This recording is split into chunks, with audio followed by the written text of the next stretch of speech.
Across the world, people are living longer, resulting in a significant rise of chronic illness like Alzheimer's disease and other dementias.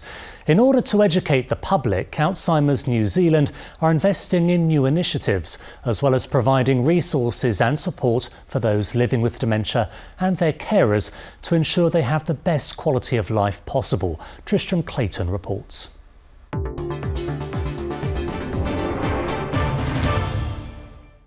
Helen Doyle still remembers the day she first suspected she might be in the early stages of developing dementia.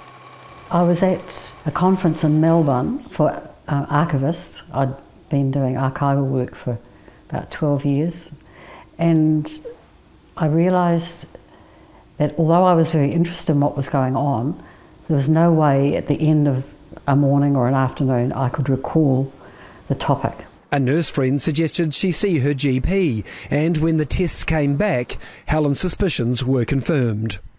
So what was your reaction when you were first diagnosed with Alzheimer's? I was relieved because I knew something was wrong and now it had a name. I want the here and now, and if I've got it, well, make the most of it. Yeah. Helen's here and now is a reality that will affect a rapidly growing number of people across the country. As the population grows and ages, it's estimated that the number of people in New Zealand living with dementia will rise from around 70,000 today to more than 170,000 by 2050, with total cost to the New Zealand economy rising from $1.6 billion today to $4.6 billion by 2050. And it's numbers like those that has Alzheimer's New Zealand calling for urgent action. The organisation says there needs to be more funding for critical support services, and it wants the government to fully implement the framework for dementia care it developed 5 years ago. We really need government to step up and do more and better for people living with dementia so that they can live well and independently for as long as possible. So it's really disappointing how little progress has been made implementing that framework. Catherine Hall says there's strong evidence that implementing the framework would not only improve the quality of life for people living with dementia, but it would also significantly reduce demand on the health service and cost to the country. If we're going to respond effectively to this challenge, we need to focus on building a dementia-friendly New Zealand. And for Alzheimer's New Zealand, that's where people who are living with dementia are respected and valued for who they are. But lack of action by the government hasn't slowed Alzheimer's New Zealand pushing ahead with its own initiatives to create a dementia-friendly New Zealand. The MyCare pilot is about providing a service to people with dementia and their carers that really help them on their journey and enable them to stay in their own home for as long as possible. The delivery of those services are different for different people.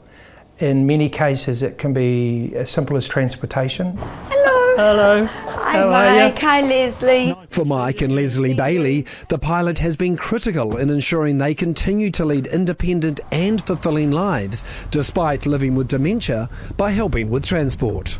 Don't have to go to the calendar, don't have to start rearranging appointments, just ring up MyCare. As a carer, getting Mike to Elle's house would be the major one, and then getting me to support groups would be an absolute must.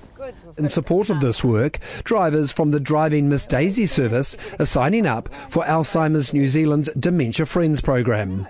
Back in Whanganui, Helen Doyle knows all about the importance of staying active and social. I think the social side is so important.